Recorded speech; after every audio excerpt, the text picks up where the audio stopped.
तो बिजनेस करेगा इंडिया में भी मेरा यही मोटिव है कि लोगों को बिजनेस करना आ सके, हम उसको सिखा सके और जो जो प्रॉब्लम्स, जो बर्निंग प्रॉब्लम्स हैं उनका सॉल्यूशन हम निकाल सकें। अब मेरी बैंक में हजारों करोड़ का टर्नओवर घूम रहा है, पैसे घूम रहे हैं, बैंक देता है इनकम टैक्स डिपार्टमेंट को इन्फॉर्मेशन? मैं आपको बताता हूँ प्रैक्टिकली क्या चलता है। मेरे पास क्लाइंट आते हैं। एक क्वेश्चन और आपकी टैक्स सहायता के लिए कि सबसे यूनिक सर्विस क्या देते हो आप? इसलिए मैंने अवेयरनेस की वजह से आईटी प्रोग्राम डिज़ाइन किया। मैं कहूँ तो मेरे सपने का पार्ट है लोगों को अवेयर करना। करीबन 8 से 10 स्टेट्स में अपने एसोसिएट्स हैं। इनकम टैक्स बिल आ गया नया। हाँ। अब गवर्नमेंट जो है वो वर्चुअल डिजिटल स्पेस भी आपका चेक कर पाएगी। आपका सोशल मीडिया चेक होगा। 1 नंबर 2 नंबर की इनकम में आपको डिफरेंस बताता हूँ। 2 नंबर की इनकम वो सारी इनकम है जिन पर हम टैक्स नहीं देते हैं। अच्छा, बिजनेसमैन के लिए इनकम टैक्स फाइल करना इंपॉर्टेंट होता है और वो किस बेस पर होती है? नमस्कार दोस्तों, राधे राधे, स्वागत है आपका एक और नए पॉडकास्ट में। तो ना चाहते हुए भी आज के टाइम में आपको एक चीज भरनी पड़ती है, वो है टैक्स। टैक्स से हर इंसान परेशान भी है और कुछ लोग खुश भी हैं। कुछ लोग इसलिए खुश हैं कि उन्होंने टैक्स टाइम से भर दिया तो उनके ऊपर कभी कोई पेनल्टी नहीं आ रही है, उनको कोई परेशानी नहीं हो रही, गवर्नमेंट उनको कोई नोटिस नहीं भेज रहा है। और कुछ लोग इसलिए दुखी रहते हैं कि गवर्नमेंट हमसे क्यों टैक्स ले रही है भाई, हम महीने में इतने ही कुछ पैसे कमाते हैं, साल के इतना कमाते हैं, गवर्नमेंट वो भी ले लेती है। जीएसटी अलग भर रहे हैं, टोल टैक्स अलग भर रहे हैं, रोड टैक्स अलग भर रहे हैं, उसके अलावा एक टैक्स और ये आ गया, इनकम टैक्स।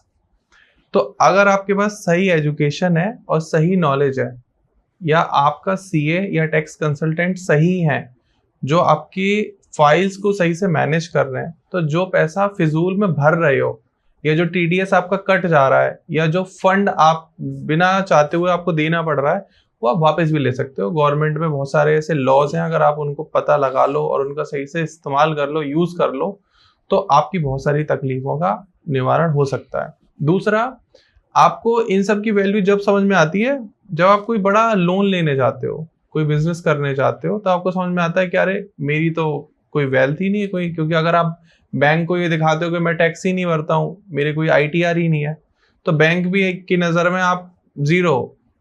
तो आज इस टॉपिक को पूरा हम लोग समझने वाले इन डेप्थ, क्योंकि हमारे साथ मौजूद हैं टैक्स सहायता के फाउंडर दीपक वत्स भैया। नमस्कार भैया, कैसे हो? नमस्कार, बहुत बढ़िया। दीपक भाई एक हमारे बहुत ही खास मित्र भी हैं और साथ में हमारे अकाउंट्स भी संभालते हैं। टैक्सेशन पूरा इनके हाथ में है कि कहाँ कितना टैक्स भरना है और गवर्नमेंट में कब कब फाइलिंग करनी है। बिल्कुल, मतलब कंटेंट की दुनिया में जैसे हम लोग आपको टेंशन लेने नहीं देते हमारे क्लाइंट्स को, आप लोग तो हमारे व्यूअर हो। Thanks to all of you. Deepak भैया के पास अगर आप अपनी फाइल दे आओ, आधार कार्ड पैन कार्ड दे आओ, उसके बाद भूल जाओ, ये अपने आप सारा काम करते रहेंगे। तो दीपक भैया से हम वो हर चीज बारीकी समझेंगे जो आज के टाइम में एक आम नागरिक के जीवन में आती है। लेकिन सबसे पहले मैं आपसे पूछूंगा कि ये जो आपने जर्नी शुरू करी टैक्स सहायता, ये कब स्टार्ट करी और कैसे स्टार्ट हुई? सो बेसिकली 12th कॉमर्स से पास की, उसके बाद कुछ समझ नहीं आता है जनरली कि क्या करा जाए। तो अगर आपका 12th में ये चीज़ क्लियर हो जाती है कि भाई मुझे आगे इस फील्ड में जाना है, तो और वहीं से तैयारी अगर आप स्टार्ट कर दें, मैं स्टूडेंट्स के लिए भी कहना चाहूँगा, तो मैंने भी उसी तरीके से अपनी तैयारी स्टार्ट कर दी। 12th पास करते ही मैंने एंट्रेंस एग्ज़ाम दिया सीए का, क्योंकि आई वॉज वेरी क्लियर कि मुझे सीए में ही जाना है। उसके बाद पढ़ते पढ़ते पढ़ते और आगे भी एग्ज़ाम्स क्लियर में करता चला गया एंड सीए फाइनल्स में था जब मैंने ये अपना टैक्स कंसल्टेंसी यानी टैक्स सहायता अपनी फर्म को मैंने इस्टेब्लिश किया। 2012 की बात है। सो पहले तो ऐसे ही थोड़ा मतलब कि भाई एज अ फ्रीलांसर कह लो आप, या घर से स्टार्ट किया, बट धीरे धीरे क्लाइंट्स ऐसे हो गए ऊपर वाली की कृपा से कि फिर मुझे अपना ऑफिस भी ओपन करना पड़ा 2014 से। So that was my journey और मैं इसी में फिर आगे मेहनत करता रहा।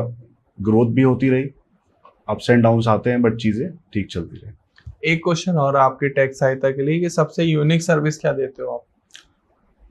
पर्टिकुलर सर्विस का मैं कोई नाम दूंगा तो वो मेरे लिए शायद कुछ जागती हो जाएगी, लेकिन हम अपनी सर्विस को बढ़िया करते हैं कि हम जो प्रैक्टिकल लाइफ में लोगों से कनेक्ट करने की सर्विस सबसे बढ़िया देते हैं। मतलब मैं क्लाइंट ओरिएंटेड काम करता हूँ। कुछ सीएस होते हैं क्लाइंट को डराते हैं, अरे भाई फटाफट ये कर ले वरना नोटिस आ जाएगा, ठीक है, या फिर अपनी मतलब अपनी फीस को बढ़ाने के लिए, या कहते हैं ना भाई अब तो बकरा हलाल होगा, ये चीज़ें करते हैं। तो अपना वो सीन नहीं है।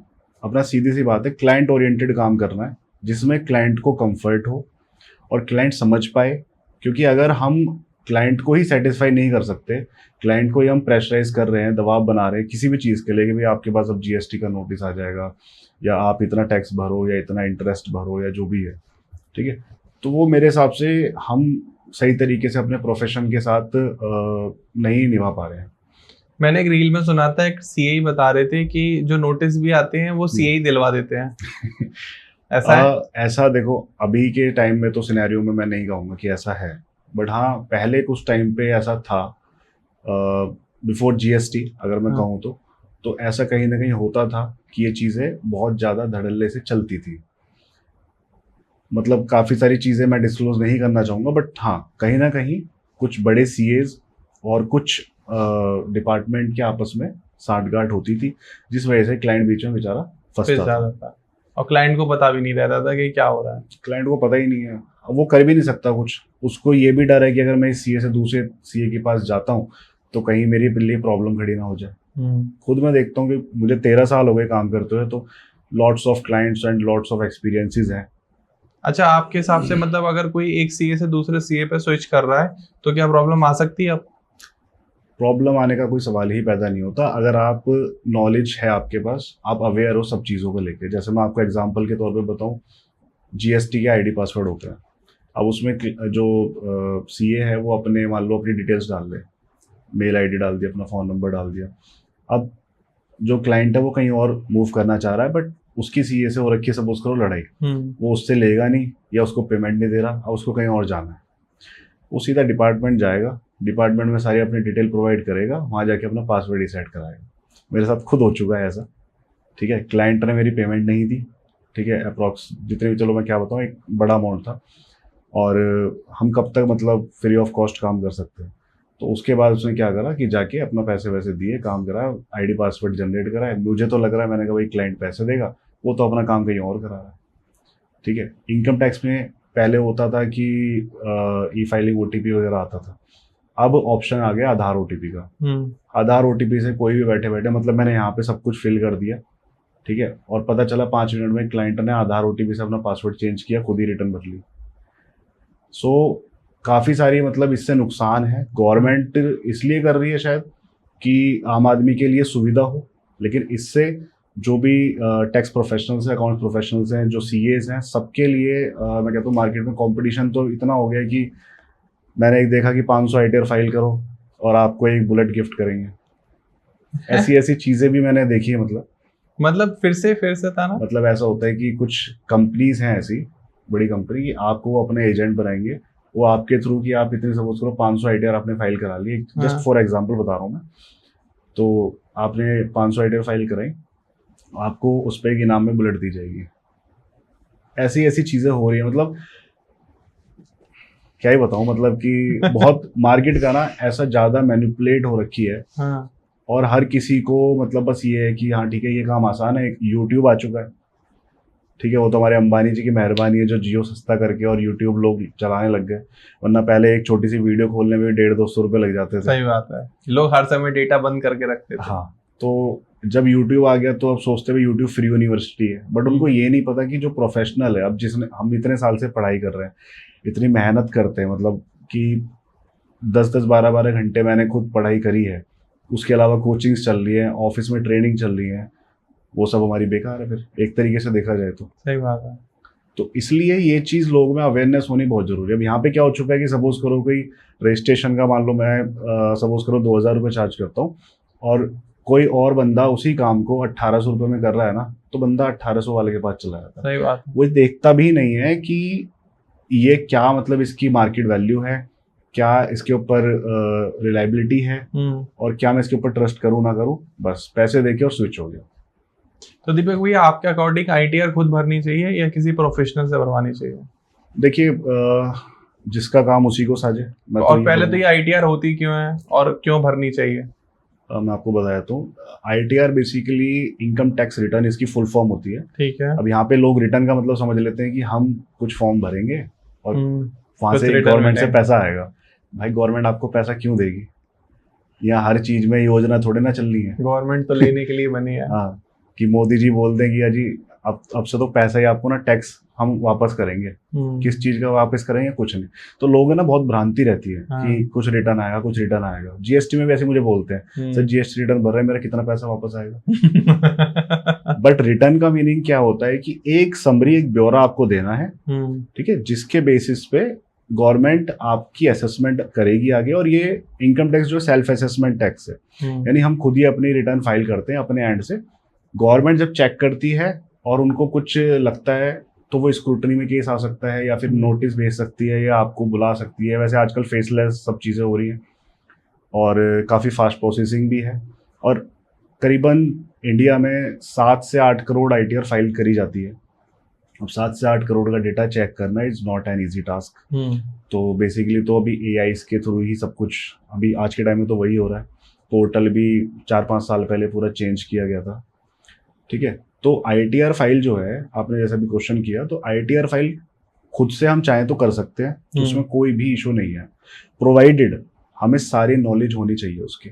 अच्छा, हमें सब कुछ पता होना चाहिए क्या कि हमें कौन सी इनकम हमारी, उस पर कितना टैक्स लगता है, हमें स्लैब रेट्स पता होने चाहिए, डिडक्शंस के बारे में हमें पूरी नॉलेज होनी चाहिए, अगर मैं सिर्फ आईटीआर फाइल की बात करूँ, और कौन सा फॉर्म मुझको फाइल करना है।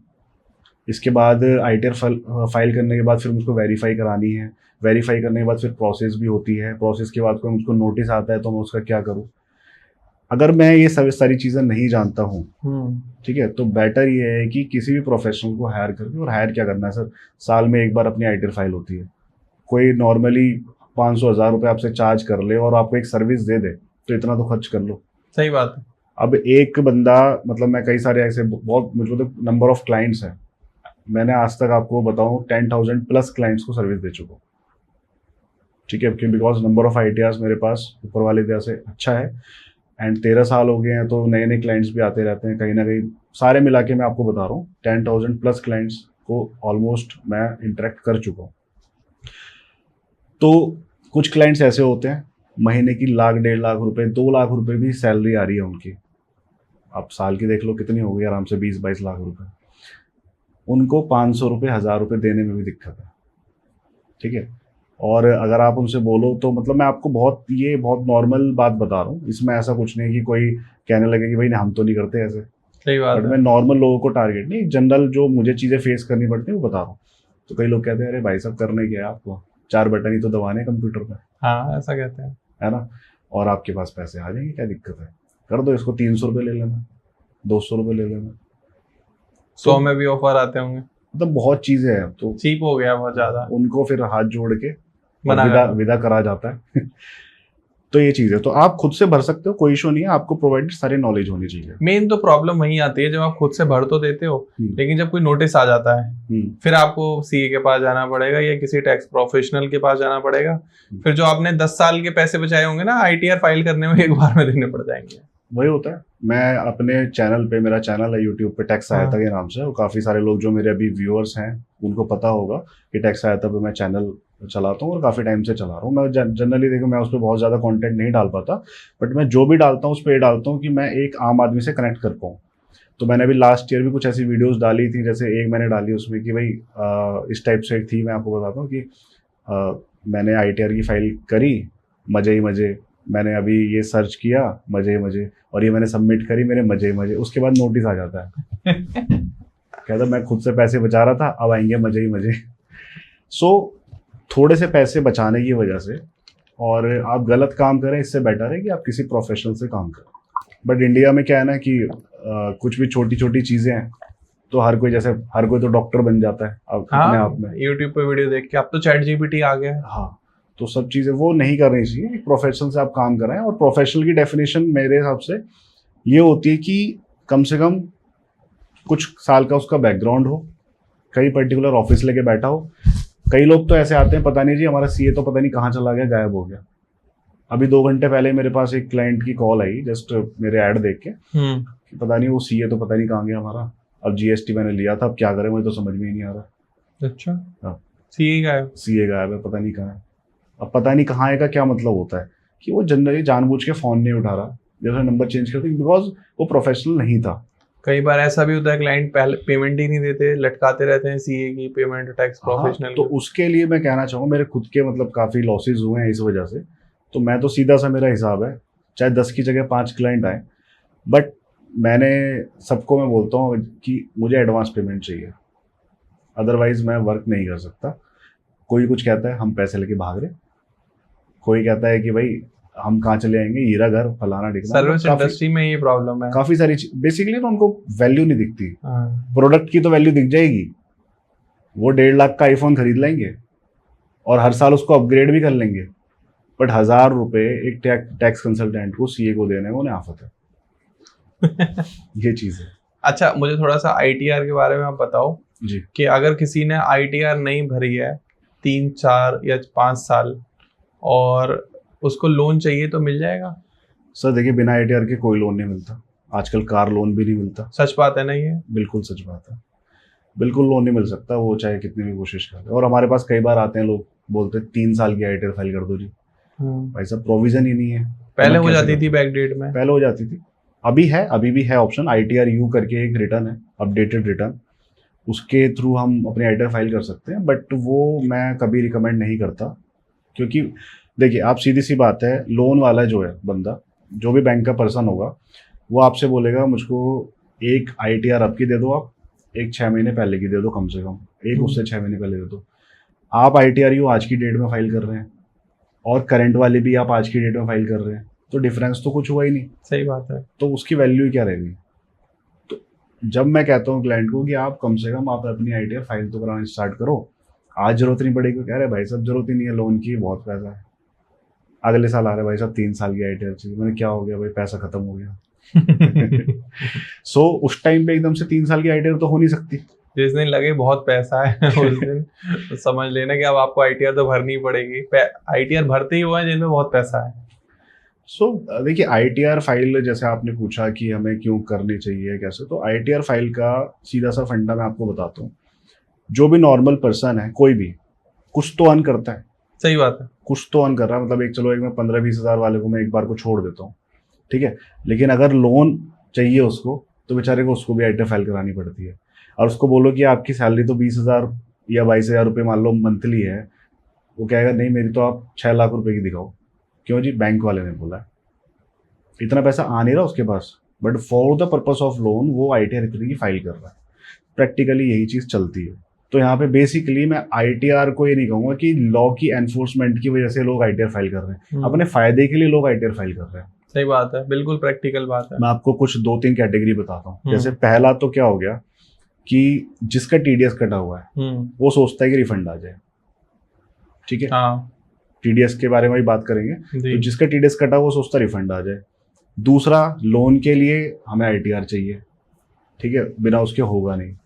तीसरे लोग ऐसे होते हैं कि भाई बिजनेस चल रहा है हमारा, तो मैं एक नंबर में हमारा थोड़ा सा काम दिखता रहे, चलो जी क्या कहते हैं, रिकॉर्ड के लिए आप फाइल कर दो।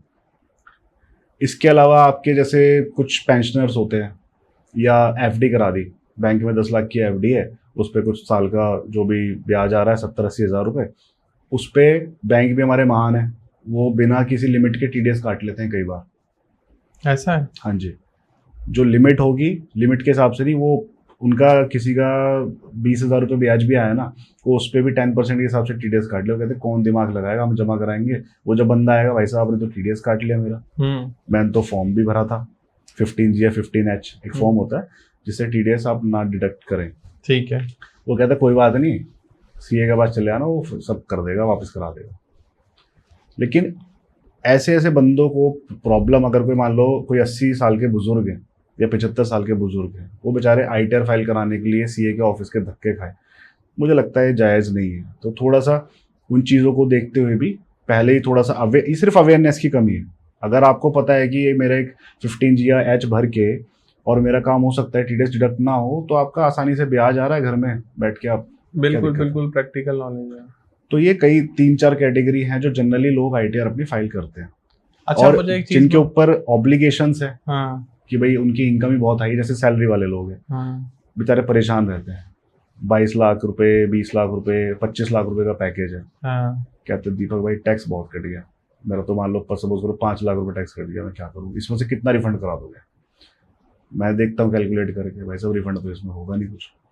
यार कैसी बात कर रहे हो, पहले मैंने ITR फाइल कराई थी, उसने तो 3 लाख रुपए रिफंड करा दिए। अब ये क्या गेम चल रहा है? हाँ। मैंने अभी 3-4 वीडियो बनाई है इसके ऊपर। बेसिकली फेक डिडक्शंस, ठीक है, fake deductions, fake medical insurance, fake tuition fees, और आपका पेंशन फंड, या कई सारे सेक्शंस होते हैं, 80C, 80D, 80DDB, 80G donations दिखा देते हैं, ठीक है। तो उसके बेसिस पे ITR फाइल करती है। HRA कुछ भी नहीं है, अपने पिताश्री के घर में रह रहे हैं, रेंट पे दिखा दिया भाई हम तो रेंट देते हैं। अगर पापा भी रेंट ले रहे हैं तो भाई घर छोड़ दे, मैं तो कह रहा हूँ। सही बात है, रेंट एग्रीमेंट लगा देते हैं। रेंट एग्रीमेंट लगा दिया, और मान लो वो 3 लाख रुपए उसको HRA मिला है, और डिडक्शन ले ली उसने 5 लाख रुपए की। मिला ही HRA 3 लाख रुपए, तो तुम डिडक्शन उससे ज्यादा कैसे ले सकते हो? मैक्सिमम हुआ। और ये सब सीए करके दे रहे हैं। ये सब कर, मैं पर्टिकुलर देखो CA का नाम नहीं खराब करूंगा, ये एक बहुत रिस्पेक्टेड प्रोफेशन है, बट हाँ अनप्रोफेशनल लोग बेशक बिल्कुल कर अच्छा, रहे हैं। अनप्रोफेशनल लोग कर रहे हैं, ठीक आप है, करते हो ऐसा? मैं नहीं करता कभी भी। मैं इनफैक्ट कई लोग अभी भी कम से कम 30-40 ITR मेरे पास ऐसी हैं इस बार, क्योंकि ऑनलाइन इंक्वायरीज आती हैं, कुछ आती है, तो मेरे स्टाफ बताता है कि सर इसमें क्या रिफंड हो जाएगा। मैं देखता हूँ, मना कर दो साफ साफ, कोई रिफंड नहीं होगा इसमें। जो जेन्युइन बनता है तो करा देंगे, फेक दिखा के हम नहीं करेंगे।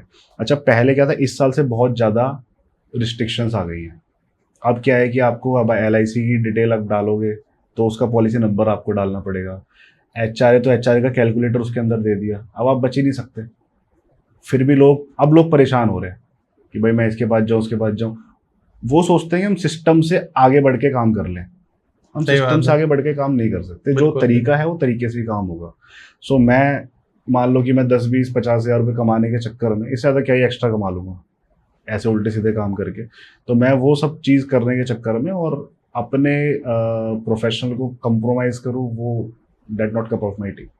तो जैसे मैंने ये भी सुना है कि जो डिडक्शन जो वापस रिफंड मंगाते हैं उसमें वो परसेंटेज सेट कर लेते हैं कि हाँ। मान लो 3 लाख भाई आए तो 1 लाख मेरे, 2 लाख तेरे। ये मैं आपको एक बहुत बड़े एग्जांपल देता हूँ, अभी करंट की ही बात है, ठीक है। एक भाई साहब की ITR मैंने फाइल करी लास्ट ईयर, हाँ। ज़्यादा रिफंड नहीं था, हार्डली 15-20 हज़ार रुपये उनका रिफंड था, ठीक है। मैंने ITR फाइल तो कर दी, बट उनका पैन और आधार लिंक नहीं था।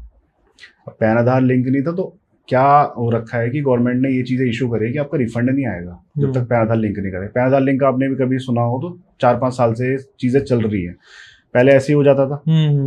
अब क्या है, अब फीस देनी पड़ रही है। पहले 500 रुपये जाती थी, अब 1000 रुपये जा रही है आपको। हाँ, पेनल्टी आप कह लो उसको, तो वो फीस देनी पड़ती है, उसके बाद ही वो पैन आधार लिंक होता है।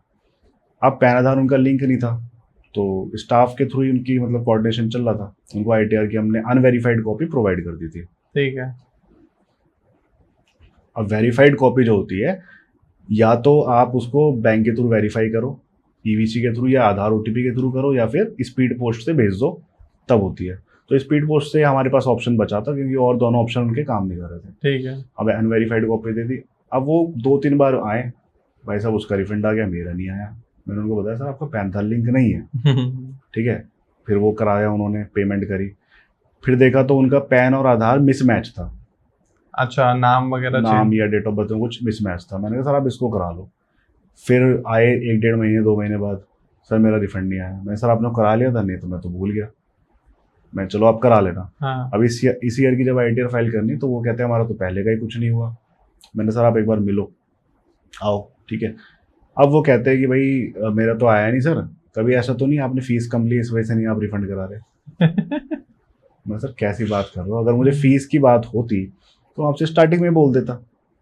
कहते नहीं हमारे ऐसे हैं जानने वाले, वो तो 10% देते हैं और उनका तो रिफंड आ गया। मैंने सर अगर 10% आपसे कोई ले रहा है ना, मतलब it's a very big amount according to the percentage. अगर कोई 10% ले रहा है ना, तो बेसिकली वो आपको बेवकूफ़ ही बना रहा है, ये बिल्कुल अनप्रोफेशनल काम है। तो कहता आपको अगर कुछ चाहिए तो ले लो। मैंने कहा सर चाहिए क्या मुझे, जब ऑटोमेटिक आपका काम हो रहा है, आई जस्ट कैन ट्रैक, ये मेरी रिस्पॉन्सिबिलिटी है, आई जस्ट कैन ट्रैक, और जो भी फॉर्मेलिटीज है वो पूरी करा सकता हूँ। बट मैं एक्स्ट्रा पैसे लेके ऐसे ही परसेंटेज लूँ आपसे, वो मेरा काम नहीं है। मुझे, मैं अगर देसी भाषा में कहूँ तो हराम का पैसा नहीं चाहिए। वो माने ही नहीं, कहीं और करा लिया ITR इस बार। फिर ठीक है, अभी मैंने उन्हें बोला, मैंने कहा सर मीटिंग करना, आप एक बार मिलना, करा लिया ITR, ठीक है कोई दिक्कत नहीं है, बट ये सब चीज़ें कम जो है ना, ये अवेयरनेस की कमी है। आईटीआर की लास्ट डेट क्या होती है, कब तक करानी चाहिए? सर जनरली 31 जुलाई होती है। 31 जुलाई। बदकिस्मती से मेरा बर्थडे उसी दिन होता है तो मैं अपना बर्थडे सेलिब्रेट नहीं कर पाता बड़ा प्रेशर में रहते होगे दीपक भैया। हाँ, पॉसिबल ही नहीं है। कोई केक लेके आ गया तो मैं, भाई हाथ जुड़वाने वापस आज जाओ। तो नहीं है, आज नहीं। क्योंकि लोगों को लास्ट डेट को तो याद ही आता है। हाँ, तो इस बार 3-4 साल बाद बर्थडे सेलिब्रेट करा, क्योंकि इस बार डेट एक्सटेंड हो गई। पहले से ही 15 सितंबर पहले से कर दी। ये बहुत मतलब मैं थैंकफुल हूँ निर्मला सीतारमन जी का, जिन्होंने इतनी कृपा करी हम पे। वरना तो उनके सारी चीजें ऐसी आती है, मतलब ये शॉट वो शॉट, एक तरीके से तीर मारने के काम है उनके। ठीक है, तो इस बार पहले ही डेट बढ़ा दी। कई बार क्या होता है कि हमारा प्रेशर काफी ज्यादा हो जाता है। हाँ। सर कंप्लाइंस, आपका भी जैसे मैं काम देखता हूँ, आपको पता है आपको कितने फोन आते हैं मेरे ऑफिस से। सही बात है। जीएसटी कंप्लाइंस है, जीएसटी की रिटर्न फाइल करनी है, R1 फाइल करनी है, 3 भी करनी है। उसी टाइम पे ही ITR फाइलिंग चल रही है, उसी टाइम पे ITR फाइल चल रही है। तो ITR फाइल जो है, इतना ज़्यादा प्रेशर मतलब हो जाता है कि ना हमें डेट एक्सटेंशन की जरूरत पड़ जाती है। अच्छा, क्लाइंट की क्या हैबिट है कि वो लास्ट डेट पे आएंगे, लास्ट के हफ्ते में, है ना, या 10 दिन में। तो डेट अगर एक्सटेंड होती भी है ना जनरली, तो वो होती है बिल्कुल लास्ट के 1-2 दिन में। सारा प्रेशर तो हमने झेल ही लिया, है ना। अब क्या फायदा। इस बार लेकिन पहले से करती गवर्नमेंट, इस बार पहले से करती, तो ये काफी अच्छा किया है। तो इस बार 15 सितंबर है लास्ट डेट। लाइक अभी तक जिसकी नहीं भरी है, अभी स्क्रीन पर नंबर आ रहा है दीपक भाई का, आप अभी से अपनी ITR फाइल करा लो। लेकिन मुझे एक क्वेश्चन पूछना है यहाँ बीच में, sorry to interrupt you between. 90% लोग मैंने देखा नील की रिटर्न फाइल करा लेते हैं, उसका कोई फायदा है? सर 90% वाली मैं आपको बात बताता हूँ। बेसिकली उसको नील की रिटर्न हम नहीं बोलेंगे, क्योंकि इनकम उसमें आपने दिखाई है। ठीक है। अब आपकी इनकम, मान लो किसी भी बंदे की इनकम 50,000 रुपये है मंथली। 50,000 कोई छोटी इनकम नहीं होती है, एक तरीके से देखा जाए, बड़ी इनकम है। ठीक है, मतलब एवरेज। आजकल तो एक जोमेटो का राइडर भी 40-50 हज़ार कमा लेता है, अगर ठीक से काम करे तो। बड़े बेचारा मेहनती बहुत होते हैं, करते हैं, तब जाके धूप बारिश में कहीं कमा पाते हैं। बट अगर 50,000 को महीने की इनकम है, तो 6 लाख रुपए आपकी साल की इनकम है। ठीक, अब 6 लाख रुपए के ऊपर टैक्स है ही नहीं, तो इसमें वो बेचारा SSC करदाता क्या करेगा। सही बात है। और जबरदस्ती थोड़े ना बोलेगा। अभी मेरे पास आज सुबह कॉल आई, वो कहते हैं कि सर कुछ टैक्स भरवा दो। कोई नहीं, भर दूंगा मैं 4-5 हज़ार रुपये। मैंने कहा क्या होगा सर उससे, आपकी जो इनकम है जेन्युइन, ठीक है, वो आप दिखा रहे हो नहीं दिखा रहे हो तो आपको पता। बट अगर मैं 7 लाख रुपए से ऊपर आपकी इनकम दिखाता हूँ, तो उस पर अच्छा खासा टैक्स लगेगा। ठीक है, बेनिफिट आपको कुछ होगा नहीं। मैंने कहा सब उसको मैं 7-25 की कर दूँ, कह रहे कोई बेनिफिट ही नहीं है। मैंने, आप जब 8-9 लाख रुपए की ITR भरोगे, जब 30-40-50 हज़ार रुपये टैक्स भरोगे तो बेनिफिट है। कह रहे नहीं, इतना भरना पॉसिबल नहीं है। तो सर वो नील की रिटर्न नहीं है, वो आपकी इनकम के हिसाब से वो रिटर्न है। अच्छा, वो कौन से फैक्टर होते हैं? फॉर एग्जांपल मुझे 10 लाख रुपए की रिटर्न दिखानी है अपनी, और टैक्स में 1 रुपए का नहीं भरना चाहता, फिर क्या करूं? सर वो कोई फैक्टर, देखो अभी तो मैं कहूँगा कि फिलहाल तो वो चीज़ें है ही नहीं। अब नहीं, पहले था पॉलिसी करा लो, ये सब कर लो। वो ओल्ड रिजीम था, ओल्ड रिजीम में होता था, ठीक है। और 10 लाख पे जीरो टैक्स तो खैर कभी नहीं था। बट हाँ, ओल्ड रिजीम था। ओल्ड रिजीम में जैसे मान लो हमारा होम लोन है, HRA है, ठीक है, पेंशन फंड में हमारा एम्प्लॉयज़ कंट्रीब्यूशन है, और LIC है, मान लो लाइफ इंश्योरेंस है, मेडिकल इंश्योरेंस है, कोई डोनेशन हमने दे रखी है, उन सब चीज़ का बेनिफिट मिलता है। आज ही मिलता है, अभी ओल्ड रिजीम बंद नहीं हुआ है, चल रहा है।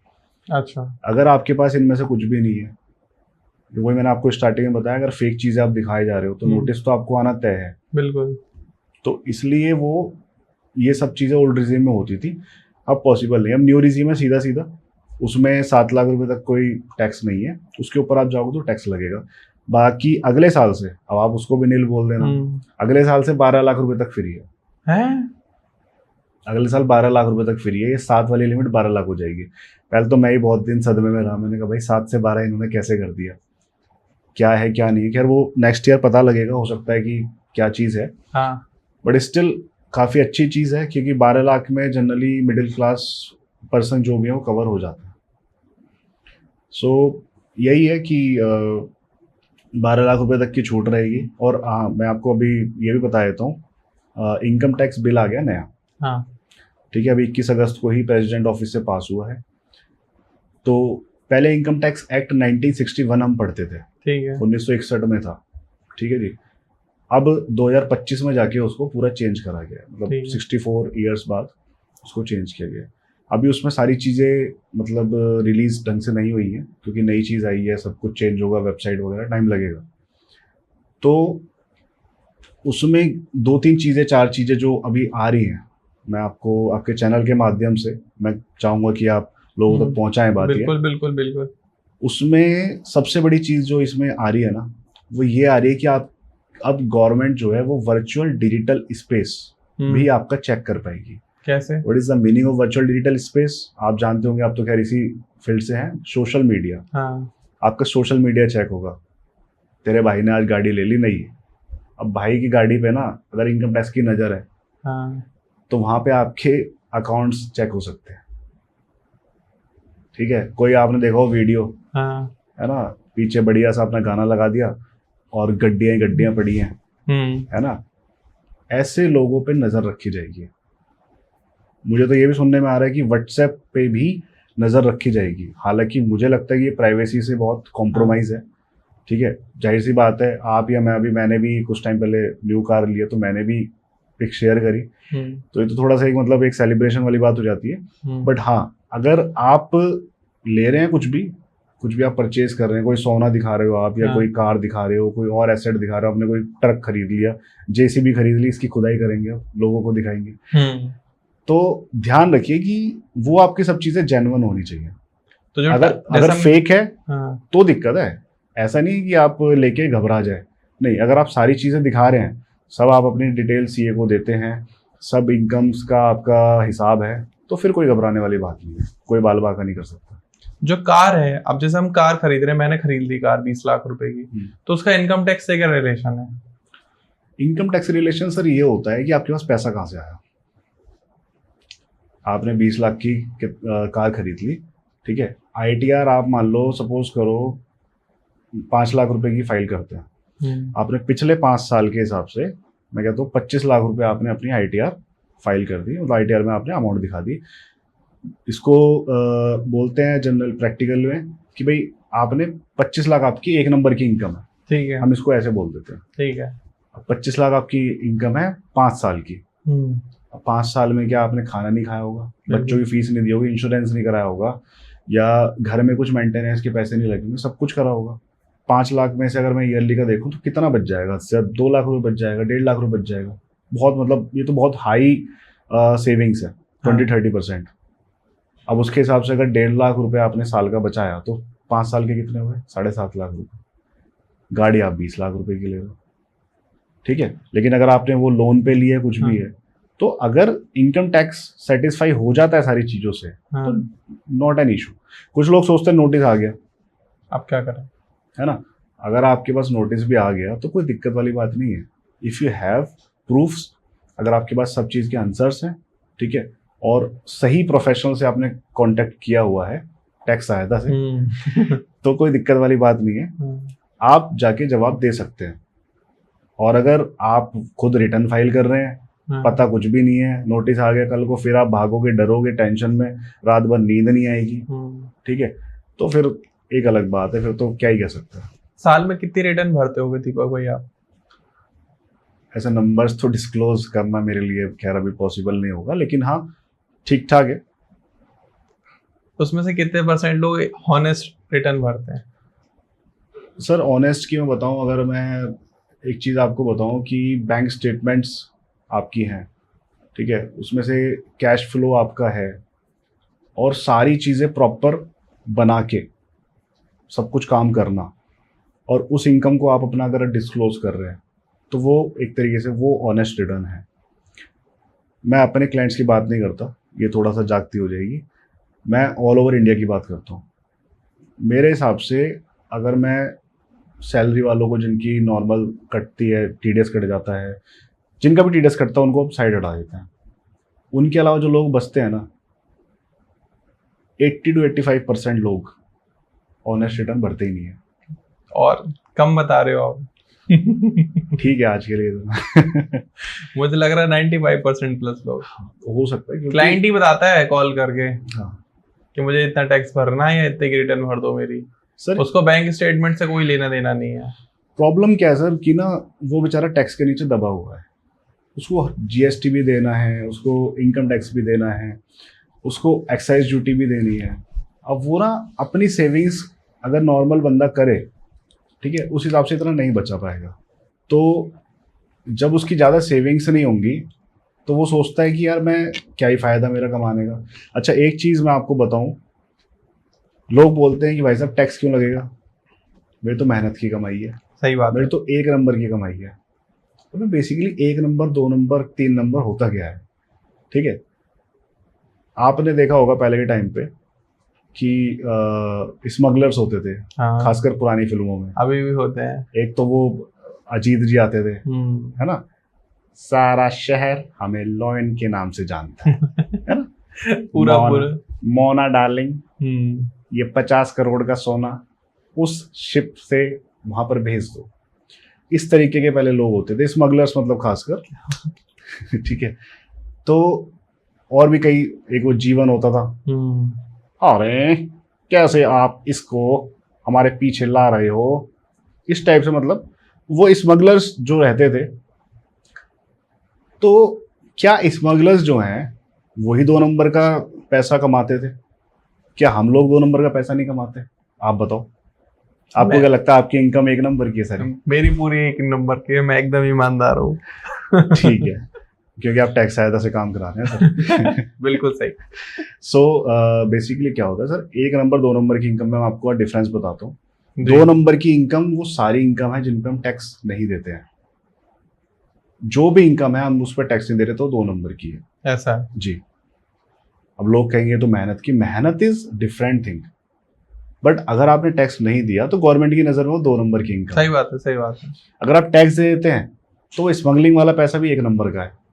अब वो अलग बात है कि स्मगलिंग जो है वो दूसरे एक्ट में पनिशेबल है, दैट्स अ डिफरेंट थिंग। वो सीबीआई पकड़ेगी तो वहां 2 नंबर है। वो उनकी हेडेक है। वो नॉर्मल इनकम टैक्स को अपना टैक्स का पैसा चाहिए, आप टैक्स का पैसा दो, बात खत्म। आपने कम से कम 10 बार बोल दिया टीडीएस। ये टीडीएस क्या बवाल है? सर टीडीएस की फुल फॉर्म होती है टैक्स डिडक्शन एट सोर्स। ठीक है। 2008 में ये लाया गया। इसे लाने का गवर्नमेंट का क्या मकसद था? मैंने बताया सेल्फ असेसमेंट टैक्स होता है हमारा इनकम टैक्स। गवर्नमेंट इसको क्यों लेके आई? गवर्नमेंट अपनी एंड से इतनी कोशिश कर ले, कितनी भी कोशिश कर ले, ना तो उनके पास इतना ज़्यादा स्टाफ वो हायर कर सकते, और सरकारी नौकरी वाला तो आपको पता ही है कि सैलरीज भी अच्छी खासी होती हैं। अब कितना ही स्टाफ वो हायर कर लेंगे और मैनुअली अब कितनी ही रिटर्न्स चेक कर लेंगे। तो गवर्नमेंट ने एक जाल बिछाया, उस जाल में आपको मछली की तरह फंसाया। अब वो मछली जो है ना, जब तक टैक्स का पैसा नहीं देगी तब तक वो बहुत सारे काम नहीं कर सकती है। जैसे एफडी का इंटरेस्ट आता है, टीडीएस कटता है उस पर, सैलरी आती है, टीडीएस कटता है उस पर। आपने कौन बनेगा करोड़पति से पैसे जीते, टीडीएस कटेगा, 30% टीडीएस आपका कट हो जाएगा। आप आजकल की अगर मैं बात करूं तो आप क्रिप्टो में डील कर रहे हैं, उस पर टीडीएस कटेगा, 40% है शायद। हाँ, तो अभी चेंज हुआ है थोड़ा सा, ठीक है। तो उसके पहले अगर मैं और बात करूं, जो क्रिकेटर्स होते हैं उनकी फीस पे भी टीडीएस कटता है। जो आपका रेंट होता है, किसी मान लो कोई आपकी किसी बैंक को आपने रेंट पे दे दिया, उस पर टीडीएस कटता है। तो बहुत सारे सेक्शंस है, और टीडीएस जो है कंपनी काट के ही देती है आपको। वो टीडीएस काट के देती है। और वो गवर्नमेंट ने क्या करा, आप देखो, गवर्नमेंट कुछ नहीं कर रही, वो बेचारा जो टीडीएस काटने वाला है उसकी एक ऑब्लिगेशन बढ़ गई, कंप्लाइंस उसको एक्स्ट्रा करने पड़ेंगे, उसके लिए वो सीए को एक्स्ट्रा फीस देगा, जिसका वो टीडीएस काटेगा उसको सारी डिटेल बना के देगा, ठीक है, उसको फॉर्म 16 या फॉर्म 16A देगा, ठीक है, और गवर्नमेंट में सारा पैसा जमा कराएगा। तो गवर्नमेंट ने तो सिर्फ एक अपना पासा फेंका और उसका काम हो गया। लेकिन बहुत सारा मैंने कई बार सुना दीपक भाई, कंपनी टीडीएस काट लेती है, गवर्नमेंट में जमा नहीं करती है, उसे रोक लेती है। बिल्कुल होता है, बिल्कुल होता है ऐसा। वो देखो प्राइवेट कंपनी जनरली नहीं करती है, पर मैंने गवर्नमेंट डिपार्टमेंट में बहुत देखा है। हाँ जी, बहुत देखा है, क्योंकि मतलब जैसा नाम ही है सरकारी काम, है ना, तो सरकारी काम उनके जो अकाउंट्स वाले लोग भी होते हैं ना, वो भी सरकारी काम कर रहे हैं। मतलब ये देख लो कि अब मैं डिपार्टमेंट किसी का नाम नहीं लेना चाहूँगा, बट बहुत सारे डिपार्टमेंट है जनरली जो हमारे आसपास होते हैं, उन पे जो है ना टीडीएस उनका कट गया बेचारों का। अब वो आईटीआर फाइल कराने आए कि सर मेरा तो 50,000 रुपये टीडीएस कट गया था, ये लो जी फॉर्म 16, और मेरी ITR फाइल कर दो। अब एक ना फॉर्म होता है 26AS, TDS जब जमा होता है तो 26AS में आपके 26AS में शो होगा। अब वहाँ पे 26AS में शो ही नहीं हो रहा। मैंने कहा सर यहाँ तो कोई टैक्स ही नहीं कटा। अरे भाई साहब क्या बात कर रहे हो, 50,000 काट लिए मेरे। सही बात है। अरे मैंने कहा भाई नहीं कटे सर, मैं जो ऑनलाइन दिखेगा। अरे छोड़ो तुम्हारे बस की नहीं है। मतलब पहले तो ऐसा भी होता था, लेकिन अब लोगों को थोड़ा समझ आ गई तो कहते हैं अच्छा भाई साहब ऐसा हो गया, तो वो फिर अपने अकाउंट डिपार्टमेंट में जाके पता करते हैं कि मेरे तो इतने कटे थे। पता चला कि उस डिपार्टमेंट ने आगे जमा ही नहीं कराया। ठीक है, तो ये गवर्नमेंट डिपार्टमेंट्स काफ़ी करते हैं, प्राइवेट वालों का इतना नहीं है। ठीक है, मेरे हिसाब से 90% लोग भर ही देते हैं।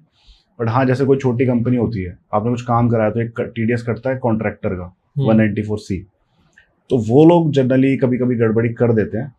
कोई छोटी कंपनी है तो इतना TDS रिटर्न वगैरह नहीं फाइल करते। बट हाँ, जिनका रेगुलर काम है, मतलब 50, 100, 200 लोगों का TDS कट रहा है, तो वो सब अपना काम टाइम पे कर रहे हैं। वो एक CA प्रोफेशनल हायर करके रखा। हाँ, अभी गवर्नमेंट डिपार्टमेंट की मैंने बात करी, मैं आपको एक और मजेदार बात बताता हूँ। लोगों को यही नहीं पता कि हमें अपनी ITR फाइल करनी होती है, गवर्नमेंट डिपार्टमेंट वालों को। हाँ जी, मतलब बहुत सारे लोग ऐसे होते हैं, जैसे मान लो एक अब ये मत बोल देना कि वो इनकम टैक्स वालों को ही नहीं पता। नहीं, इनकम टैक्स देखो मैं बताता हूँ, TDS तो कटता है, हाँ ठीक है ना, लेकिन उनको ये नहीं पता होता कि TDS कटना और ITR फाइल करना both are different things. TDS तो आपका इसलिए काट लिया कि ले भाई हमने तुझसे पहले ही ना ये पैसे लेके रख लिए। अब इस पैसे में से कुछ और आपको देना है। मान लो परचून की दुकान पे आपका कहीं खाता चल रहा है, ठीक है, तो परचून की दुकान वाले पे पहले ही बंदे ने एक्स्ट्रा पैसे जमा करा दिए, तो परचून दुकान वाला जो है वो इनकम टैक्स डिपार्टमेंट है, ठीक है, जो वो ग्राहक है वो टैक्स पेयर है। ठीक है, तो पहले ही जब ग्राहक पहले पैसे जमा करा के कोई 5,000 रुपये मैंने आपको दे दिए, अब मेरा बेटा चाहे टॉफी मांगे, फ्रूटी मांगे, चिप्स मांगे, तो देता रहना, वो देता रहता है। और उसके बाद जब वो महीने के एंड में आता है तो पता चल रहा है कि भाई 2,000 रुपये और एक्स्ट्रा देने हैं। क्यों? अरे वो भाभी जी भी ले गई थी सामान कुछ एक्स्ट्रा, पता चला भैया भाभी जी ने कॉस्मेटिक का 5,000 का सामान खरीद लिया। अब खैर वो तो बाद की बात है, बट उसको वहां पे 2,000 पे करने पड़ेंगे। ठीक है, तो सेम सिनेरियो इनकम टैक्स का है। एडवांस टैक्स भर देते हैं लोग। एडवांस टैक्स नहीं सर, TDS, ये भी दोनों अलग चीज है, एडवांस टैक्स और TDS। इसको भी समझेंगे। तो TDS जो जमा कराया, वो TDS समझ लो कि हमने पैसा दे दिया गवर्नमेंट को। अब गवर्नमेंट के बाद जब पूरी फाइनल हम रिटर्न फाइल करते हैं, उस टाइम पे पूरी कैलकुलेशन के बाद पता चला कि हमें एक्स्ट्रा टैक्स जमा करना है, तो हमें उस टाइम पे एक्स्ट्रा टैक्स जमा करना पड़ेगा। अदरवाइज हमारे पास डिमांड आ जाएगी कि हमें रिटर्न फाइल करी है या नहीं करी। पहली बात तो यही होता है। दूसरा, डिमांड आ जाएगी कि भाई आपको इतने पैसे जमा कराने। वो डिमांड पे अगर आप पैसा जमा नहीं करते हैं तो उसके ऊपर फिर इंटरेस्ट वगैरह और पेनल्टी वगैरह काफ़ी लगती है। वो कई सारे सेक्शंस है। ठीक है। सो मैं जैसे आपको बताइए, गवर्नमेंट वालों को पता ही नहीं होता जनरली। तो जैसे बेचारे बहुत पुराने टाइम के काम कर रहे हैं, उनको पता ही नहीं था मैनुअली काम हो रहा है कोई रिटर्न फाइल। अब कई सारे ऐसे लोग होते हैं, जानने वाले भी होते हैं हमारे, ठीक है। मान लो एक अंकल जी आए, मैंने उनसे पूछा, अंकल जी रिटर्न फाइल तो करते होगे आप, MCD में हो मान लो। अरे भैया हम ना करें रिटर्न फाइल, हम खुद ही हमारे तो सब टैक्स वैक्स जमा हो जा। ठीक है, मैंने कैसे टैक्स जमा हो जाता, मैंने कुछ फॉर्म तो मिलता, अरे सब खुद ही कर लेते हैं वो। मैंने फिर भी एक बार दिखाओ तो सही पैन कार्ड वगैरह एक बार, चल तू कह रहा तो कर ले। ठीक है, अब मैंने जैसे चेक करा तो उसमें दिखाई दिया भैया इनका तो मान लो 75,000 रुपये TDS कटा हुआ है। कह रहा हाँ 75 कटा था, काट लेते हैं वो। अब फिर मैंने कैलकुलेट करा तो उनका उसमें से 20,000 रुपये रिफंड बन गया। अब मैंने अंकल जी इसमें तो 20,000 वापस आएंगे। हैं? अरे तू 20,000 दिलवा दे भाई, तो 20 की जगह 15 दे दियो, 5,000 तू रख ले। अरे मैंने कहा नहीं मुझे खाली फीस दे दो। बट वो है एक्चुअल में उनको पता ही नहीं होता। तो मैं ये कहूँगा कि अपनी ITR तो आप जरूर फाइल करें, चाहे फिर उसके बाद आपका टैक्स बनता हो चाहे रिफंड बनता हो, ITR तो जरूर फाइल करें अगर आपका TDS कटा है तो। बिल्कुल। अभी हम इनकम टैक्स बिल की बात कर रहे थे कि नया जो आया है, तो पहले क्या होता था, हम पहले के रिफंड्स जो है ना क्लेम नहीं कर सकते। अच्छा। मान लो कि 2024-25 असेसमेंट ईयर, ठीक है, उसका कोई रिफंड था। कई सारे मेरे क्लाइंट्स होते हैं तो उन्हें पता ही नहीं है कि पैसे TDS कटा हुआ है। बैंक ने काट लिया था, FD का भी था किसी का 35,000 रुपये। अब वो काट लिया, पिछले साल का था, अब रिटर्न तो फाइल कर नहीं सकते। ITRU है, बट ITRU की कंडीशन है कि आप रिफंड क्लेम नहीं कर सकते। ठीक है। अब वो बेचारा परेशान, मेरे तो भाई 35,000 रुपये डूब गए। अब उसके लिए सुनने में भी आ रहा है, जो इनकम टैक्स बिल 2025 जो आया है ये, इसमें ऐसा आया है कि आप पुराने भी रिफंड क्लेम कर पाएंगे। तो मुझे आपके अकाउंट में आ जाएंगे। हाँ, तो मुझे लगता है कि ये काफी बड़ी राहत है नए बिल के हिसाब से।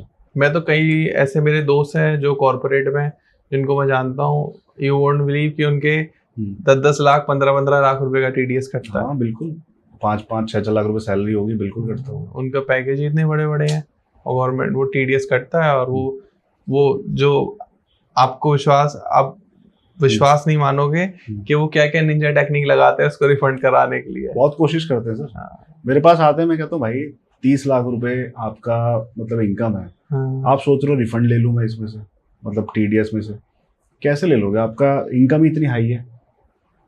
तो अभी ये चीज़ बहुत चल रही है, और मैं अपने चैनल के माध्यम से भी और आपके चैनल के माध्यम से ये कहना चाहूँगा कि ऐसे किसी भी चीज़ में मत पड़े जो कल को आपको नोटिस का सामना करना पड़े। नोटिस कोई बड़ी चीज़ नहीं है, नोटिस नोटिस नोटिस घबरा जाते हैं लोग, नोटिस आ गया। नोटिस कोई बड़ी चीज़ नहीं है, लेकिन still if you don't have answers तो आपको दुगना तिगना टैक्स और पेनल्टीज भरनी पड़ेंगी, और बेवजह आपको परेशान होना पड़ेगा, 4 बार इनकम टैक्स डिपार्टमेंट जाना पड़ेगा। ठीक है, क्यों इतनी टेंशन पालनी है? जो आपका टैक्स बनता है एक्चुअल उसको भर दो, एक नंबर के आदमी हो गए अब हमारी लैंग्वेज में। सही बात है। अच्छे से अच्छा आप होम लोन ले लो उस पर, ठीक है, अच्छे से अच्छी आप गाड़ी ले लो, जो भी उसके बेसिस पे आपको मिल सकता है, सबसे बढ़िया। अच्छा, जिनकी 20 लाख रुपए 22 लाख रुपए की आईटीआर होगी, बहुत हाई होती है। एक नॉर्मल, अगर एक लोकल्स में जिस एरिया में मैं रहता हूँ, तो उसके आसपास की अगर मैं बात करूँ तो बहुत ही रेयर लोग होंगे जो 15-20 लाख की आईटीआर भरते होंगे। एक बिजनेसमैन, जनरली सब 10 लाख से नीचे नीचे की फाइल करते हैं। अच्छा, बिजनेसमैन के लिए इनकम टैक्स फाइल करना इंपॉर्टेंट होता है, और वो किस बेस पर होती है? सर बिजनेसमैन के लिए भी, मतलब देखो, हमें यहाँ पे सिर्फ एसएससी देखना है, whether is businessman, salaried person और अ फ्रीलांसर, कुछ भी है, ठीक है। और सबके लिए एक ही टैक्स रेट है, किसी के लिए अलग टैक्स रेट नहीं है। बिजनेसमैन को बेनिफिट क्या मिल जाता है? अब सोचो आपकी भाई एक बंदा है, उसकी मान लो मैं कहता हूँ इलेक्ट्रिकल्स की शॉप है, अब मान लो 1 करोड़ रुपए का टर्नओवर करता है, ठीक है, तो टर्नओवर बेसिकली उसकी सेल्स हो गई। तो इसका मतलब ये नहीं कि 1 करोड़ में आपको टैक्स देना है, वो आप जीएसटी दे रहे होंगे, अगर आपने जीएसटी ले रखा है तो 18% जाता है। अगर आप नहीं दे रहे जीएसटी, ठीक है, तो एक अलग चीज हो गई। लेकिन उसके ऊपर अगर आप देखो इनकम, तो इनकम जो है, जो हमारा नेट प्रॉफिट और हमारा जो टर्नओवर है, उसके बीच का जो डिफरेंस है वो खर्चे होते हैं, परचेज होती है, क्योंकि माल भी तो हमने खरीदा ही होगा, ऑब्वियस है। मोबाइल की शॉप है, मोबाइल में बहुत कम मार्जिन है अगर आप परसेंटेज में देखो, ठीक है। कहीं जुगाड़ से आपने बिना बिल के माल उठा लिया तो मोटा मार्जिन आ जाएगा, ठीक है। मैं अगर बात करूँ ग्रोसरी आइटम्स की, उस पर बहुत कम, आटा दाल चावल चीनी, ठीक है, इनमें मान के चलो आपकी 2% 1.5% इतना कम मार्जिन होता है जो थोक का काम करता है। तो उस हिसाब से उनकी एक प्रॉफिट निकाला जाता है, उस पर वो टैक्स देते हैं। ऐसा है जी। फॉर एग्जाम्पल, मेरी किराना की शॉप है और मैं साल का 1 करोड़ रेवेन्यू कर रहा हूँ, तो 1 करोड़ रेवेन्यू पे जो है मुझे 10 लाख रुपए एक साल में बचे, हाँ जी, तो मुझे उसका 30% देना पड़ेगा इनकम टैक्स में। सर 30% नहीं, स्लैब रेट के हिसाब से देना पड़ेगा। क्या स्लैब है? स्लैब रेट जैसे मान लो कि मैं अगर मोटा मोटी देखूँ तो 7 लाख रुपए के ऊपर टैक्स फ्री है। अच्छा, ठीक है। और वैसे अलग अलग है, पहले 5% लगता है, फिर 10% लगता है, लेकिन उसमें से रिबेट मिल जाती है हमें। अच्छा, ठीक है। पूरा स्लैब रेट देखने के लिए मतलब कोई और वीडियो आप देख सकते हो, ठीक है। लेकिन बाकी मैं आपको बताऊं कि स्लैब रेट के हिसाब से ही सबको देना पड़ता है। 30% तो हाई स्लैब रेट है। अच्छा, हाई स्लैब रेट है, वो हाई है, वो तो नॉर्मल पे तो लगती नहीं है। तो जनरली क्या होता है कि लोग जो है, अच्छा एक चीज और है, जो लोग 7 लाख तक की भर रहे हैं वहां तक तो उनको 7 लाख छूट मिल जाती है। जहाँ पे वो 7 से ऊपर जाते हैं तो वो रिबेट उनका खत्म हो जाता है। एक रिबेट मिलता है अंडर सेक्शन 87A, ठीक है, वो रिबेट खत्म हो जाता है। ओके, वो रिबेट खत्म हो गया तो उनका वो सारा जो 3 से 7 लाख के बीच का जो टैक्स था वो उन्हें भरना पड़ता है। ऐसा है, ऐसा। तो इसलिए लोग कोशिश ये करते हैं कि 7 लाख तक की दिखा दें। नोटिस आ जाए उसके बाद क्या करें? सर नोटिस किस चीज का है डिपेंड करता है। मान लो डिमांड आ गई, आपने इनकम टैक्स नहीं भरा और आपके अकाउंट में बहुत ट्रांजैक्शंस हुई हैं, उस केस में क्या करें? सर ट्रांजैक्शंस के बेसिस पे कभी ऐसे डिमांड नहीं आती है। अगर आप अपनी आईटीआर फाइल करते हैं तो ही डिमांड आती है। आईटीआर फाइल करेंगे, उसमें कोई आपका कोई टैक्स बन रहा था, आपने नहीं जमा कराया हाँ। तो डिमांड आती है, या फिर आपने कोई डिटेल गलत डाल दी टैक्स जमा करा के तो डिमांड आती है। मान लो मैं अब मेरी बैंक में हजारों करोड़ का टर्नओवर घूम रहा है, पैसे घूम रहे हैं, हम्म। और बैंक देता है इनकम टैक्स डिपार्टमेंट को इन्फॉर्मेशन? बहुत अच्छा क्वेश्चन आपने किया। मैं आपको बताता हूँ प्रैक्टिकली क्या चलता है। मेरे पास हाँ। क्लाइंट आते हैं, दीपक जी एक बात बताओ कि हम बैंक में कितना पैसा डाल सकते हैं। मैंने कहा आपके पास कितना है? तो मेरे पास तो 50 लाख रुपए है। मैंने कहा क्या करोगे घर में? अरे घर में तो भाई कैसे रख लेंगे, चोरी हो जाएगी। तो मैंने कहा फिर बैंक में डालो। तो बैंक में डाले नोटिस आ जाएगा, मैं फिर मुझे दे दो। हम दोनों को दे दो। हाँ। सो बेसिकली क्या सिनेरियो है कि जब आपकी इनकम है वो आपको कहीं ना कहीं तो रखनी पड़ेगी। सही बात है। जब आपने वो है इतना पैसा तो आपको जमा तो कराना पड़ेगा। उससे पूछने वाली बात ही खत्म कि 10 लाख है या क्या लिमिट है। 10 लाख एक्चुअल में कोई लिमिट नहीं है। लोगों को लगता है 10 लाख लिमिट है, वो लिमिट नहीं है। मैं आपको बताता हूँ क्या सिनेरियो होता है। आपका बैंक होता है, जिस बैंक में भी आपका अकाउंट होगा, विच एवर बैंक, वो एक जैसे हम अपनी आईटीआर फाइल करते हैं वो अपनी रिटर्न फाइल करता है, दैट इज कॉल्ड AIR, ठीक है, एनुअल इंफॉर्मेशन रिपोर्ट। ओके। उनको इन्फॉर्मेशन देनी पड़ती है कि इस बंदे के अकाउंट में 10 लाख से ज्यादा डिपॉजिट हुआ है, क्रेडिट हुआ है। हाँ। तो हमें बस रिपोर्ट करनी है। हाँ। इट डजेंट मीन कि इनकम टैक्स तुरंत नोटिस भेज देगा। हाँ। ऐसे ऐसे लोग हैं जो कच्चे में काम करते, कच्चा मीन्स जो बिना कैश जीएसटी में के करते हैं। कैश में काम करते हैं, 70-80 लाख रुपए सेविंग अकाउंट में डाल रहे हैं। खतरों के खिलाड़ी हैं। ठीक है, उन्हें दिक्कत नहीं है। वो क्या करते हैं, किसी भी एम्प्लॉय के नाम पे, किसी मजदूर के नाम पे अकाउंट खुलवाया, 70-80 लाख रुपए ट्रांजेक्शन कर, ले बेटा तू भी मौज कर, दे दियो सिर्फ 10-5 हज़ार रुपए, उस अकाउंट को कर दिया बंद। तो ऐसी बहुत बहुत चीजें ऐसी होती है मैनिपुलेट करने को टैक्स। अकाउंट बंद होने का कभी उसका छानबीन सुनी है आपने? कोई अकाउंट बंद हो गया उसके बाद उस पर कार्रवाई हुई? जनरली नहीं होता। मैं बता रहा हूँ ना, ये हमारे जो लूपहोल है। सरकारी काम है ना, ये सरकारी काम ऐसे ही होते हैं। लेकिन हाँ, जहाँ पता लगता है तो सारी चीजें मतलब फिर उसकी डिटेल में जाया जाता है। फिर वो 70-80 लाख का जो टर्नओवर है उस पर पेनल्टी भी 100% लगती होगी। बिल्कुल लगेगी, बट वहाँ पे भी सब हो जाता है। सेटिंग हो जाती है। कई बार आपने कभी ऐसा करा है किसी क्लाइंट को ले जाके उसका डिपार्टमेंट में सेटिंग करा के उसकी चीजें माफ कराई हो? ऑनेस्ट बताना, मतलब वैसे नहीं कराते हो तो हाँ करो, नहीं तो कोई बात ही नहीं। मैं जनरली, मैं आपको बताऊँ, मैं डिपार्टमेंट के केस पर्सनली डील नहीं करता हूँ। अच्छा। ठीक है, और मेरे बहुत ज़्यादा ऐसे कोई नोटिस वगैरह आते भी नहीं है। हाँ हाँ। ठीक है, क्योंकि चीज़ें जब आप हमने एंड से ठीक कर रहे हैं तो हम पे इतनी ज़्यादा प्रॉब्लम्स आएंगी नहीं। बट अगर स्टिल कभी कुछ आ जाता है किसी का, ठीक है, और हमें पता है, तो हम जाके रिक्वेस्ट कर सकते हैं वहाँ के असेसिंग ऑफिसर से, वहाँ के जो भी वार्ड में जो भी होगा। ठीक है, बाकी राम राम तो करनी पड़ती है। ऑफिसर के हाथ में कितनी पावर होती है? जो ऑनलाइन एक बार नोटिस आ गया वो उसको चेंज कर सकते हैं? सर यहाँ पे ना ऑफिसर्स की रैंक होती है। ऑफिसर किस रैंक का है वो क्या कर सकता है, वो सबकी अपनी अपनी अलग अलग पावर्स हैं। अगर कुछ ऐसा है कि बिल्कुल ही फाइनल नोटिस भेज दिया जिसपे कोई सुनवाई नहीं है, हाँ, तो फिर कोई कुछ नहीं कर सकता। कोई कुछ नहीं कर सकता। वो फिर वो अगर उसमें कुछ भी डिमांड पेनल्टी वगैरह बनती है तो वो सब देनी पड़ेगी। हम फिर अपील में जा सकते हैं कि भाई हमने कोई अपील करी, उसके हिसाब से हम रिक्वेस्ट करें कि भाई इसको कम किया जाए। कुछ भी बहुत सारे केसेस होते हैं। जैसे लोग आजकल, मैं आपको एक बात बताऊं कि GST रजिस्ट्रेशन लोग करा लेते हैं। मैंने नंबर ऑफ रजिस्ट्रेशन करे, नंबर ऑफ रजिस्ट्रेशन मुझे खुद भी याद नहीं है। ठीक है, बहुतों का रिकॉर्ड रहता भी है, कईयों को नहीं भी रखते हम। ठीक है, सिस्टम ही हैंग हो जाएंगे हमारे।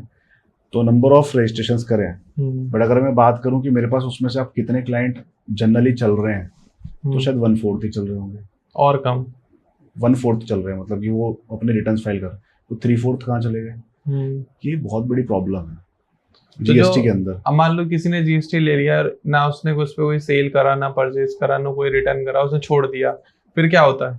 मैं आपको बताता हूँ, अगर आपने GST रजिस्ट्रेशन लिया, GST रजिस्ट्रेशन के बाद आपको अपनी रिटर्न फाइल करना मैंडेटरी है, whether you are filing quarterly, whether you are filing monthly. ठीक है। ठीक है, आप भी मुझसे बीच में 6 महीने पहले बोल रहे थे कि सर आपकी एक फर्म है उस पर काम नहीं हो रहा, उसको बंद करा दो। तो मैंने आपको ये बोला था कि सर आप रिटर्न फाइल करते रहो, चाहे नील की रिटर्न फाइल करो।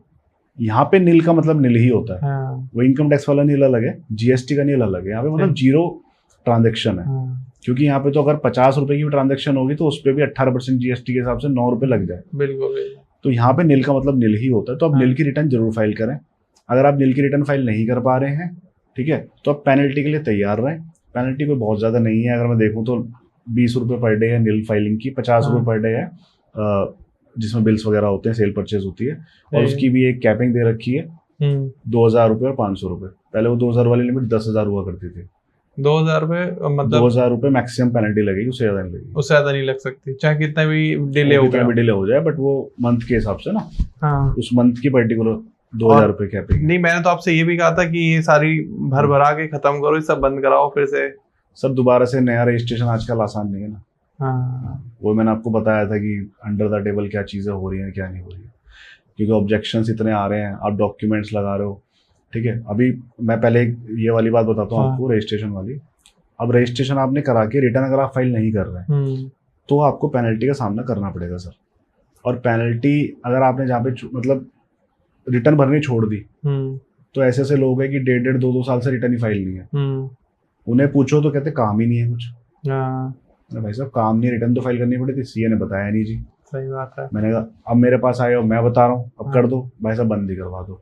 बहुत नुकसान हो गया, कोरोना में ये हो गया, नोटबंदी में ये हो गया, बहुत सारे मतलब वो बेचारे दुखी आ रहे हैं। ठीक है, अब जब उसको हम बंद कराने जाते हैं तो हम ऐसे बंद नहीं कर सकते कि आपने बंद कर दिया, या तो वो खुद ही कैंसिल कर दे डिपार्टमेंट, तो आपके लिए सोने पे सुहागा। उसको सूटो क्या कहते हैं, सुओ मोटो कैंसिलेशन का एससीएन होता है, तो सुओ मोटो कैंसिलेशन का नोटिस आता है कि हम आप हमको ये बताएं कि हम आपका रजिस्ट्रेशन कैंसिल क्यों ना करें। ठीक है, तो वो जब नोटिस आ जाता है उसके बाद हम रिप्लाई करना पड़ता है। अगर मान लो आपने 2 साल से रिटर्न फाइल नहीं करी और आप चाह रहे हैं कि मैं इसको कंटिन्यू करूँ रजिस्ट्रेशन को, तो आपको 2 साल की सर पहले पेनल्टी भरनी पड़ेगी। कितनी हुई? 2 साल की अगर नील की में फाइल करूंगा तो मोटा मोटा 12-13 हज़ार रुपये तो पेनल्टी बैठ जाएगी। फिर 2 साल की हमारी फीस देनी पड़ेगी, लगभग इतना या इससे ज़्यादा हमारी फीस ही हो जाएगी। उसके बाद डिपार्टमेंट को में खर्चा अलग, तो 40-50 हज़ार रुपये तो आपके नॉर्मल ऐसे हो गए। आप कहोगे भाई तो छोड़ इसको, तो नया रजिस्ट्रेशन दिलवा दे। नए रजिस्ट्रेशन मान लो 2000 रुपये में हो रहा है या 1000 रुपये में हो रहा है, डिपेंड करता है क्लाइंट टू क्लाइंट, तो वो लोग उसको प्रेफर करते हैं। ये आपने बिल्कुल सच्चाई बताई है जी, यही सच है। अब वो बहुत सारे मैंने आपको बताया ना कि मैंने नंबर ऑफ रजिस्ट्रेशंस करे, बट हार्डली मुझ पे 1/4 क्लाइंट उसके बचे होंगे। नए आते रहते हैं जाते रहते हैं, लेकिन वो 3/4 ऐसे हैं जो बिल्कुल बंद ही करके बैठ गए। अच्छा ऐसा क्यों हुआ? जब रजिस्ट्रेशन जिस टाइम पे हुआ उस टाइम बहुत डर था जीएसटी का। मतलब ये देखो कि रोज 4-5 रजिस्ट्रेशन हो रहे हैं। ठीक है, मैं कोई इसमें नहीं बता रहा, एक्चुअल में बता रहा हूँ मैं नंबर्स। इतना रजिस्ट्रेशन होते थे उस टाइम पे। एक ऑडियंस का ये भी सवाल रहता है, बहुत सारे लोग कहते थे कि हमारा तो टर्नओवर इतना नहीं है जो हम जीएसटी के उसमें आए। कुछ लोग बताते हैं कि साल का अगर 1 करोड़ से नीचे का टर्नओवर है तो आपको जीएसटी लेने की जरूरत ही नहीं है। क्या ये प्रैक्टिकली पॉसिबल है और क्या ये सच बात है या वो है? 1 करोड़ वाला तो खैर लिमिट कभी नहीं है। पहले 20 लाख थी, अब 40 लाख रुपए है। 40 लाख रुपए जी, अभी मैं बताता हूँ 40 लाख भी जो नॉर्मल डीलर के लिए होता है। तो उसमें क्या है कि लोग ये सोचते हैं कि 40 लाख तक मुझे टैक्स नहीं देना। ठीक है, ऐसा नहीं है। 40 लाख तक आपको रजिस्ट्रेशन कराना मैंडेटरी नहीं है। ये है। फिर वो पैसा 40 लाख के बाद मैंडेटरी हो जाता है। 40 से पहले आप वॉलंटरी करा लेते हैं। ठीक है, अगर आपने रजिस्ट्रेशन करा लिया तो 10 रुपए की भी सेल होगी ना, यू विल हैव टू पे टैक्स ऑन दैट। नहीं, ये तो बिल्कुल सही बात होगी दीपक भाई, लेकिन अगर मान लो 40 लाख तक रजिस्ट्रेशन की जरूरत नहीं है, मान लो किसी का 30 लाख है टर्नओवर, तो वो तो पूरा पैसा सेविंग अकाउंट में लेगा। बिल्कुल रहेगा। तो फिर उस केस में तो फिर वो 30% की टैक्स लायबिलिटी में आ जाएगा। सर ऐसे नहीं होता है, मैंने बताया ना आपको कि वो अगर आपके पास आंसर है तो आप ऐसे कोई टैक्स लायबिलिटी आपके ऊपर नहीं बनेगी। आपके पास जवाब होना चाहिए ना, 30 लाख रुपए मैंने दिया। और income tax is different from GST. मैंने बताया ना, इनकम टैक्स को अपने से मतलब है। लेकिन मैं तो ये सुना जो बड़े बड़े कॉर्पोरेट जियांट हैं या जो बहुत पैसे वाले लोग हैं, वो बेचारे हमेशा अपने आप को लॉस में दिखाते हैं, वो कभी दिखाते ही नहीं है प्रॉफिट में। सर वहाँ पे ना टैक्सेशन हाई होता है पहली बात तो, और उसमें स्लैब रेट वगैरह अप्लाई नहीं होते। और खर्चे भी देखो कॉर्पोरेट के ज़्यादा ही होते हैं, कंपनीज वगैरह के, तो इसलिए वो लॉस वगैरह में दिखाते हैं। और कुछ ऐसी चीज़ होती है जैसे डेप्रिसिएशन होती है, तो डेप्रिसिएशन का एमोर्टाइजेशन करके वो लॉस शो होता है। तो जैसे अभी पीछे सुनने में आया था कि रिलायंस का इतना ज़्यादा, मतलब हम जिस टाइम पढ़ाई कर रहे थे, रिलायंस का इतना ज़्यादा डेप्रिसिएशन है कि अगर वो खाली डेप्रिसिएशन ही दिखाता रहे ना तो उसको टैक्स ही नहीं भरना पड़ेगा 10-20 साल तक।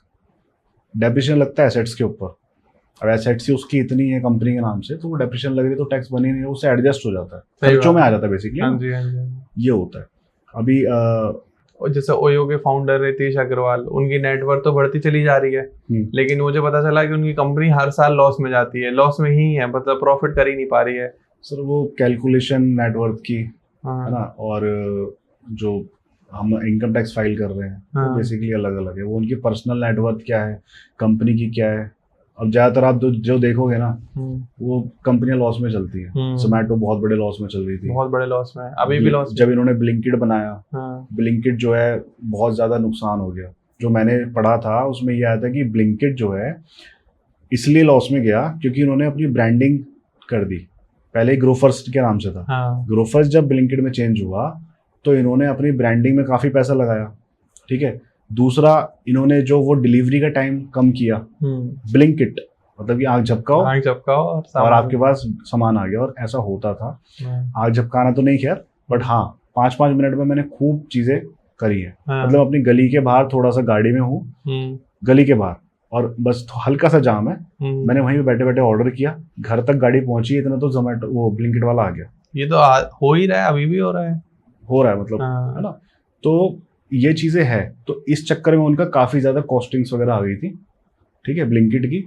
फिर उसको जोमैटो ने टेक ओवर कर लिया। ये चीज पता आज से 10 साल पहले चाइना में थी, जब यहाँ पर ये जोमैटो वगैरह शुरुआत हुई थी यहाँ पर इंडिया में, तो वहां पर उस टाइम पे ब्लिंकिट जैसी चीज थी। तो जैसे घर से 5 मिनट की दूरी रह गई थी, मेरे फ्रेंड ने पूछा भाई क्या खाओगे खाने में, मैंने सुधा दिया, मैंने कहा भाई ये खा लेंगे वेज में, ये तो veg, I am fully vegetarian. तो उसने फटाफट ऐप से ऑर्डर करा और हम घर पहुंचे, घर के सामने खाना रखा। मैंने कहा अरे इतनी तेज खाना आ गया भाई। कह रहे भाई यहाँ तो 10 मिनट में ऑर्डर डिलीवर्ड हो जाता है, मैं क्या क्या मंगा सकते हैं, कह रहे जो कुछ भी मंगाओ। अब जैसे आप ईट श्योर करके एक ऐप है, उससे खाना आप मंगा लो, 15 मिनट में आपको दाल चावल, छोले चावल, राजमा चावल वो आ जाता है फटाफट ऑर्डर। मैं शॉक्ड हो गया, मैंने कहा भाई साहब इतनी स्पीड से। मैंने कहा इंडिया में तो भाई नहीं आता कहीं पे भी खाना। फिर मैं यहाँ आया, थोड़ा रिसर्च करा, तो बेंगलोर में उस टाइम पे जोमैटो स्टेब्लिश हो रहा था। तो ये आधा घंटे 2017 के आसपास की बात होगी, ये मैं आपको बता रहा हूँ, 14-15 की बात बता रहा हूँ।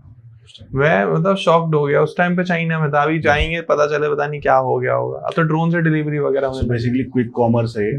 क्विक कॉमर्स में अब आप देखो जैसे जेप्टो है, उसमें एक जेप्टो कैफे का ऑप्शन आने लगा, उसमें अपनी फूड डिलीवरी स्टार्ट कर रहा है, कॉफी वगैरह। जो ये बड़े लोग कह रहा हूँ, मतलब बड़ी जो ऐप थी मिंत्रा 10 मिनट में डिलीवरी, 30 मिनट्स में आ गया, इस टाइप से कुछ आ रहा है। फ्लिपकार्ट ने अपना स्टार्ट कर दिया ग्रोसरी का। ये सब बेसिकली हो क्या रहा है, मतलब थोड़ा सा हमारे टैक्स से हटके ये चीज है, लेकिन हो क्या रहा है कि हम जितने ज्यादा आलसी हो रहे हैं उतने ही ज्यादा इनकी कमाई बढ़ रही है, फायदा बढ़ रहा है। क्योंकि हम इतने आलसी हो गए कि बैठे बैठे हर चीज ऑनलाइन हमें चाहिए, हमें घर पे नहीं चाहिए, घर पे मेड चाहिए, सब कुछ चाहिए, सब घर पर आ रहा है। इसलिए लोग नए नए स्टार्टअप्स आ रहे हैं। और जिस दिन पुराने लोग अभी भी जाके वो पुराने अपने लाला जी से सामान लेके आ रहे हैं, है ना, और पूरा जो रेस्टोरेंट में जिसमें जाते हैं, जिसमें 15 साल पहले जा रहे थे उसी में जा रहे हैं, ठीक है। इस वजह से वो रेस्टोरेंट की थोड़ी सी ना जो साख बची हुई है, वैल्यू गुडविल बची हुई है।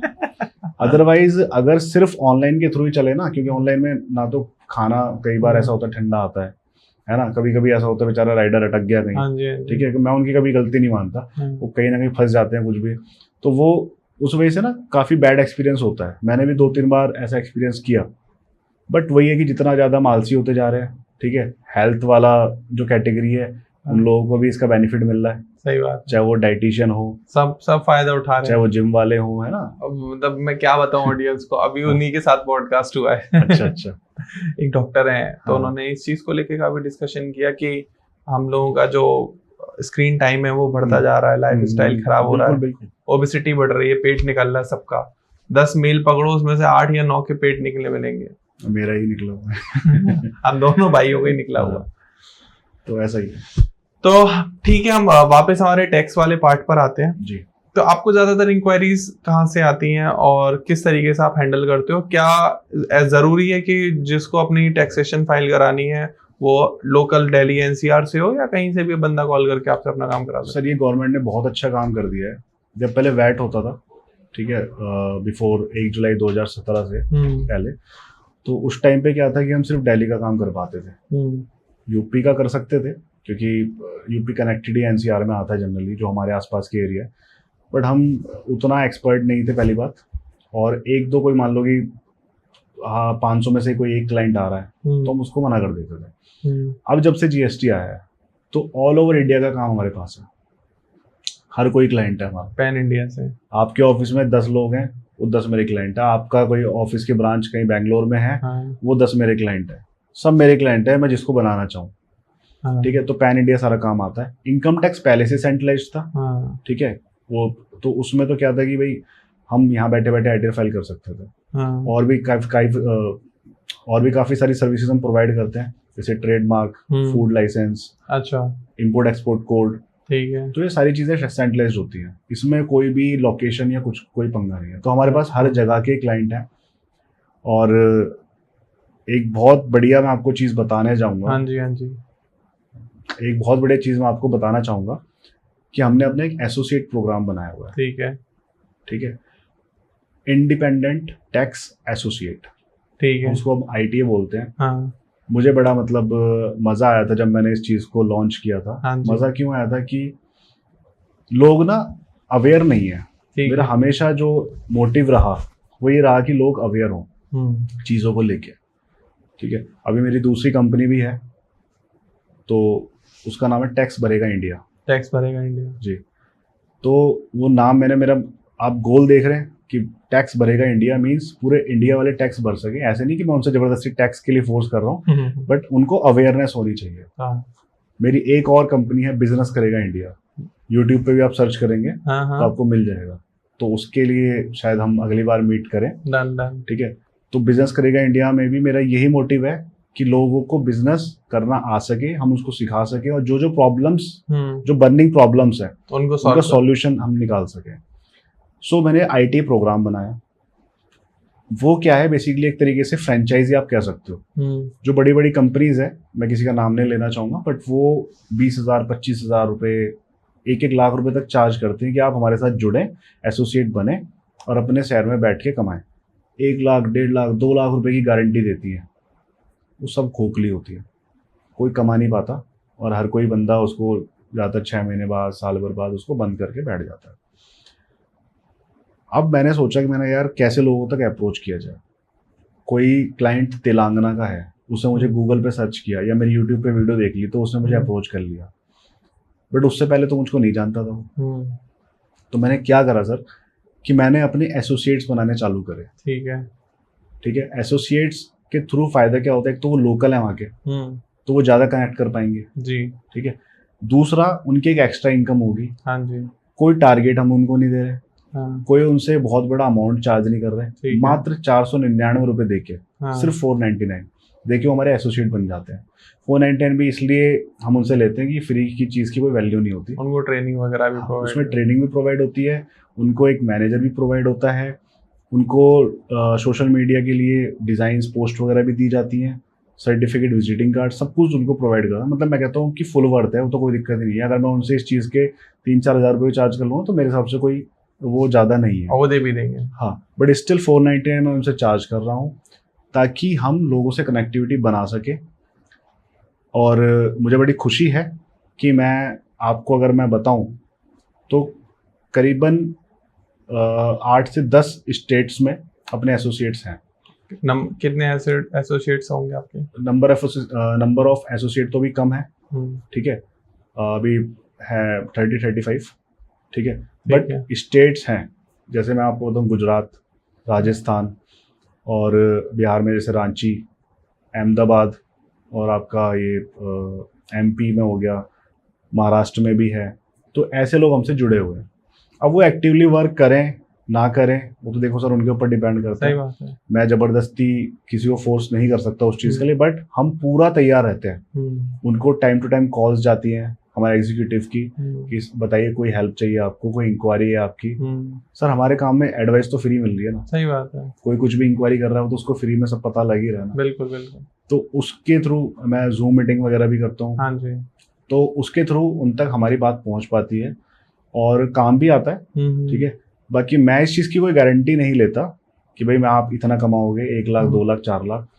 अगर आप नॉर्मली काम कर लोगे तो 20 से 50 हज़ार रुपए आप कमा सकते हो। इजीली हर महीने इजीली कमा सकते हो। थोड़ा मेहनत तो उस पर देखो करनी पड़ेगी। उनको लीड्स वगैरह भी प्रोवाइड करते हो आप? बिल्कुल सर, उनको लीड्स भी हम प्रोवाइड करते हैं और उनको सारा समझाते हैं सोशल मीडिया पे कैसे आपको बात करनी है, किस क्लाइंट से आपको कैसे पेश आना है, और टैक्सेशन की बेसिक नॉलेज उनको सारी होती है। तो मैं कोशिश कर रहा हूँ कुछ ऐसा कर पाऊँ कि चीज़ें जो है ना बहुत अच्छी हो पाए, क्योंकि अवेयरनेस जितनी ज़्यादा बढ़ेगी उतना ही बढ़िया काम रहेगा। ये जो अनप्रोफेशनल मैं इनको बोलता हूँ बरसाती मेंढक, ये बरसाती मेंढक खत्म हो जाएंगे। क्योंकि एक है वो वीडियो मेरी देख रहे होंगे शायद मेरे एसोसिएट, तो उन्होंने मुझे बताया कि सर यहाँ पे ना रिफंड कराते हैं। हाँ। अभी पहले ही बात हुई तो वहाँ पे 1-1.5 लाख रुपए का मान लो रिफंड है, तो 10% चार्ज कर रहे हैं। हाँ। आप कितना चार्ज करोगे? हाँ। मैंने कहा मेरे एसोसिएट के लिए तो सिर्फ 500 रुपये चार्ज है, हाँ। जो फाइलिंग का फीस है। हाँ। तो बस परसेंटेज नहीं लोगे कुछ भी? हाँ। मैंने कुछ परसेंटेज नहीं है। कहते वो तो 10,000 रुपये दे रहा है बंदा। हाँ। मैंने कहा मुझे चाहिए ही नहीं। हाँ। तुम रखो मत रखो, ठीक है, बट मैं उनको कभी नहीं बोलता कि आप रखो ऐसे। तो सर ऐसी ऐसी चीज़ है जो Tier 2 Tier 3 सिटीज़ हैं या जो रूरल एरिया है, लोगों को पता ही नहीं है। सही बात है, बिल्कुल सही बात है। अगर आप थोड़ा सा दिल्ली से, हम तो बिल्कुल दिल्ली में बैठे हुए हैं, ठीक है ना, और यहाँ तो महानगर है, अगर हम थोड़ा सा बाहर देखें, अगर दिल्ली से 50 किलोमीटर ही दूर चले जाए ना, लोगों को कुछ पता ही नहीं है। सही बात है। आप यकीन मानना, ITR अटेस्टेशन होती है हमारे में। हाँ जी। ITR अटेस्टेशन का मतलब हो गया कि CA की स्टैंप लगी हुई है। हाँ। अब CA की स्टैंप लगी हुई है तो वो अटेस्टेड मानी जाती है, भी हाँ चलो ये ITR बिल्कुल अप्रूव्ड है। एक बंदा आया कह रहा जी अटेस्ट कराने में, उसको अटेस्ट के हिसाब से चार्ज बता दिए। कह रहा सर आप तो बहुत ज़्यादा ले रहे हो। उसने मुझे बताया कि उससे आधे रेट में उसने कराई। मैंने सर इतना कम तो क्या नहीं होगा, देखो आप इतना कम पॉसिबल ही नहीं है। मैंने कहा आप दिखाओ एक बार कौन सी ITR है। एक LIC एजेंट ने अपनी मोहर बना के उस पर स्टैम्प मार रखी। LIC एजेंट ने। मैंने कहा अटेस्टेड है? कह रहा उसने तो बोला है। मैं तो फिर तो आप भी अपनी मोहर बना लो, फलाना डेयरी अटेस्टेड हो गई। सही बात है। तो लोगों को इतना भी नहीं पता, अवेयरनेस की बहुत ज़्यादा ज़रूरत है। इसलिए मैंने अवेयरनेस की वजह से IT प्रोग्राम डिज़ाइन किया। अभी इनिशियल स्टेज पे ही है, बट हाँ हमें अच्छा रिस्पॉन्स मिलेगा तो बिल्कुल इसको धूम धड़ाके से बड़ा अच्छे से बड़ा करेंगे। और ये मेरे मैं कहूँ तो मेरे सपने का पार्ट है लोगों को अवेयर करना।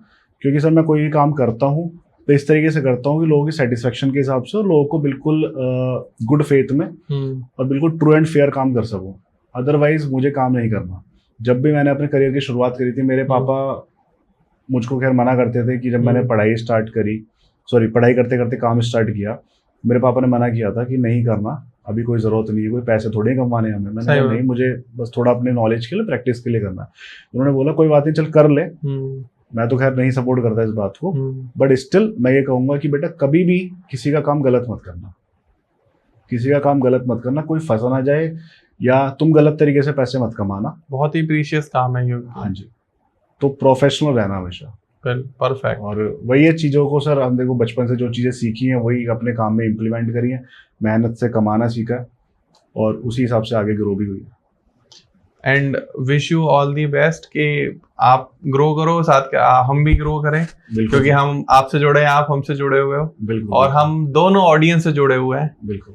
तो अगर आप लोग को कोई प्रॉब्लम चल रही है टैक्स रिलेशन से, ITR से, या आप अपना कोई ट्रेडमार्क लेना चाहते हो, फूड लाइसेंस लेना चाहते हो, या कोई नोटिस आया हुआ जो आपके दिमाग में नहीं आ रहा यार किससे बात करूं, कौन संभालेगा, या जैसे अभी बात हुई कि बहुत सारे लोग रिबेट के नाम पर पैसे ले रहे हैं, तो अगर सिर्फ आप अपनी फाइल करा के ITR और काम एकदम जेन्युइन कराना चाहते हो, तो स्क्रीन पर आपको दीपक भाई का नंबर आ रहा है, दीपक वत्स के नाम से, टैक्स सहायता के नाम से। आपको कंपनी की डिटेल पूरी डिस्क्रिप्शन में मिल जाएगी।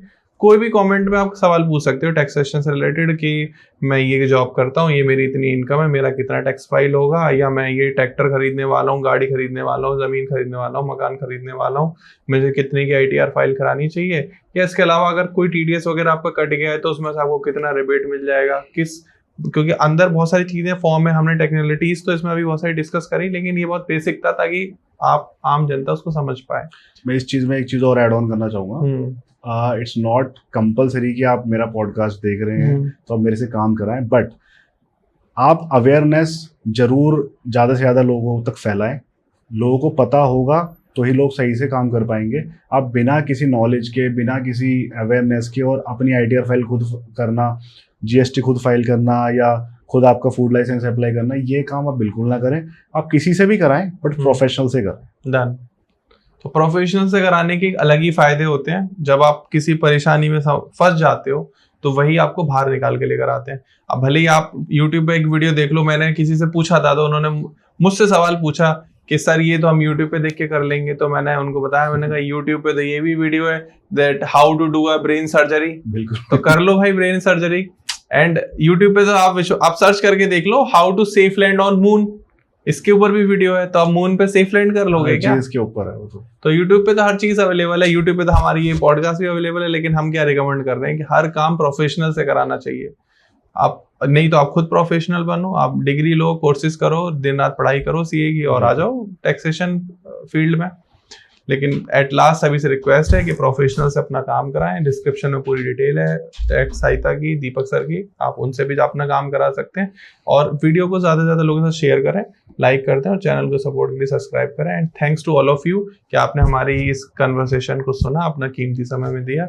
एंड थैंक्स टू भाई कि आप आए और आज आपने लोगों को अवेयर कराया। और अभी एकदम क्रूशियल टाइम भी चल रहा है, एकदम 15 सितंबर आने ही वाली है। आई होप उससे पहले लोग वीडियो देख लेंगे और अपनी टैक्स फाइल कर देंगे। आपकी भी आईटीआर अभी पेंडिंग है, डन उसको भी अपना टाइम से कराइए। बाकी जो टैक्स सहायता का मेरा चैनल है उसको सब्सक्राइब जरूर करें, और बिजनेस करेगा इंडिया के नाम से मेरा चैनल है, उसको भी सब्सक्राइब करें। आपको इन्फॉर्मेटिव वीडियोस मिलेंगी, कोई हम आपसे उसमें चार्ज नहीं कर रहे, बट अगर आपको कुछ अच्छा सीखने को मिल रहा है तो आप उसको डिनाई ना करें, फटाफट से जाएं और चैनल को देखें।